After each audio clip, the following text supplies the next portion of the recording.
Bonjour, dans le cadre du module paysage audiovisuel, on va évoquer aujourd'hui l'essence de la télévision, comment elle est née et comment elle a évolué, sachant que des tentatives techniques ont été élaborées dès les années 20. En 1931, la France par exemple va connaître sa première diffusion télévisuelle.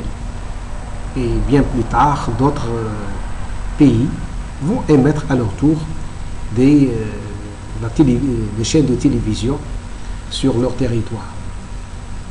La télévision est un moyen social qui permet des informations, qui permet d'avoir des informations, qui permet aussi de voir des films, des émissions sociales, des émissions à caractère social, des émissions économiques.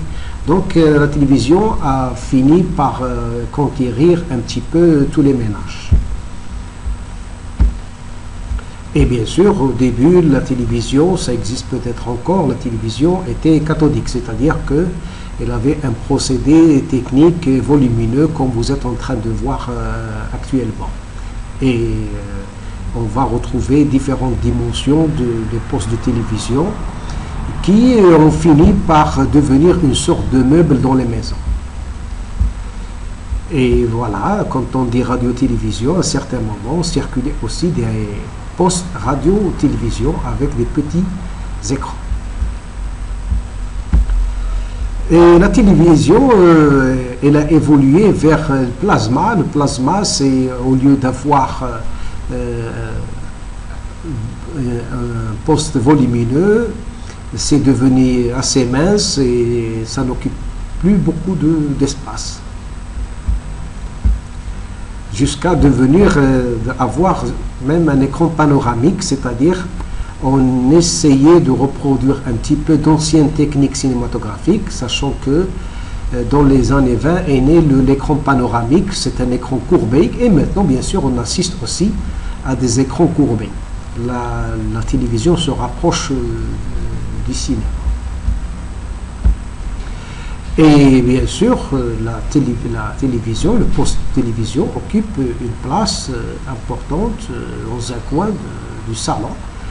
Et ça, c'est un meuble qu'il va falloir tenir compte chaque soirée en regardant les émissions, en regardant les news, les matchs, ainsi de suite, ainsi de suite.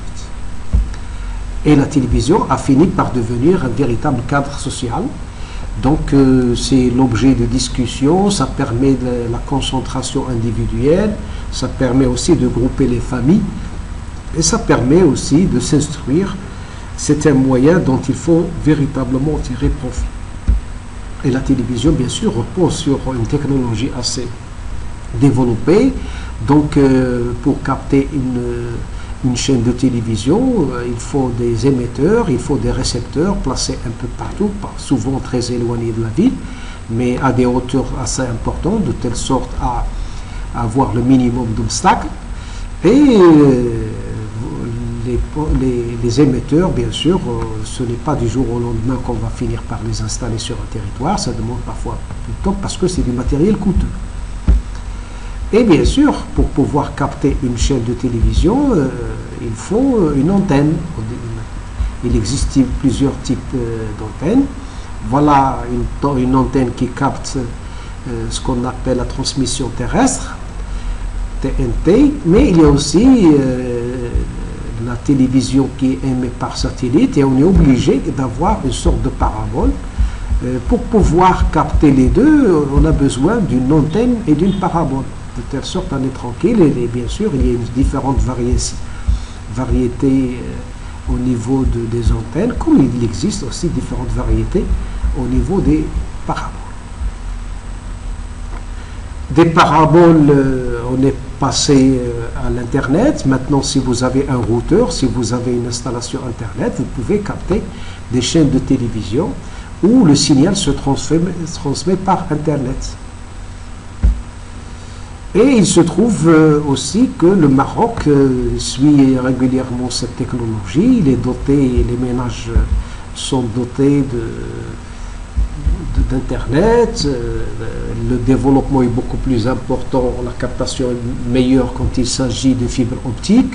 Progressivement, les fibres optiques s'installent au niveau des ménages. Et le Maroc avait connu, c'est l'un des premiers pays arabo-africains qui ont connu la télévision. Déjà en 1954, s'est installée à Casablanca une chaîne qui s'appelle Telma. Bien sûr, nous sommes sous l'occupation française, coloniale, et la France voulait faire bénéficier les résidents de Casablanca de la télévision. Et déjà, il y avait une population assez importante au niveau de Casablanca, et elle avait installé la chaîne Telma, une chaîne régionale. Malheureusement, c'est une chaîne qui n'a pas marché longtemps. Au bout de quelques mois, elle va arrêter ses programmes, compte tenu d'abord de l'approche que le Maroc approchait son indépendance. Déjà, il revendiquait son indépendance. Secondo, il n'y avait pas beaucoup de ménages qui avaient acheté les postes de télévision. Donc, à quoi sert de diffuser des émissions si elles ne sont pas captées? En 1962, va démarrer à Rabat la première chaîne nationale. Elle va être créée au sein de la RTM, Radiodiffusion Télévision Marocaine, d'abord en noir et blanc avant de devenir couleur. Et c'est une chaîne qui émettait en direct avant qu'il y ait des retransmissions par la suite. L'un des premiers présentateurs au Maroc, c'est l'Arbi Sqali, présentait le journal. Le journal, dans une chaîne généraliste, il est extrêmement important. Vous avez vu le décor sommaire de la chaîne. C'est par la suite que toutes les chaînes de télévision marocaines vont connaître une véritable évolution au point de vue décor. Et bien sûr, on est encore là à la période du noir et blanc. Et l'Arbi Sqali était un présentateur professionnel, il vient du journalisme, professionnel des news. Par la suite, à partir de 1973, la chaîne télévisuelle nationale va émettre en couleur. Nous sommes en train de voir une émission sur le cinéma, animée par Ali Hassan, et bien sûr, c'est une évolution significative de la télévision marocaine. À partir de 1989, à Casablanca, va connaître une nouvelle chaîne, l'instauration d'une nouvelle, deuxième. D'abord, elle est privée, elle émet sous forme cryptée, avant d'être achetée par l'État et la rendre en clair. La chaîne deuxième est une chaîne qui compte, maintenant elle est presque publique, 72%. Financée par l'État, donc est une chaîne en grande partie publique, et elle est captée par tout le monde à travers tout le territoire marocain, et c'est une chaîne généraliste. Avec le temps, Medi 1 Radio a été transformé, plutôt il a évolué en chaîne de télévision, Medi 1 Sat, qui émet à partir de Tanger. Et cette même chaîne va être achetée par une part étatique, par une part de l'État, en changeant le nom en Medi 1 TV. Elle émet à partir de Tanger, et c'est une chaîne qui est captée au niveau du Maghreb arabe. Avec le temps, il va y avoir la création de plusieurs chaînes privées. Par exemple, Cheda FM. Et Cheda FM également était, c'est une chaîne radio. Maintenant, c'est une chaîne radio et une chaîne de télévision qui émet à partir de Casablanca. Télé Maroc, c'est une chaîne directement créée pour la télévision, créée par le journaliste Rachid Nini. Il y a une nouvelle chaîne maintenant qui s'appelle Maroc 24. C'est une chaîne qui émet aussi à partir de Tanger, qui connaît de plus en plus d'auditeurs, de téléspectateurs. Et ce n'est qu'un début de création de nouvelles chaînes, compte tenu que le Maroc a pris un peu de retard vis-à-vis de création de chaînes télévisées privées. Mais comme la SNRT, d'ailleurs, elle est dotée de plusieurs chaînes publiques, celle-là. Elles sont gérées, elles sont sous la coupole de la Société nationale de radiodiffusion télévision nationale marocaine, SNRT télévision. il se trouve qu'elle groupe plusieurs chaînes de télévision. Là, c'est finalement la première chaîne transformée en l'une des chaînes de télévision.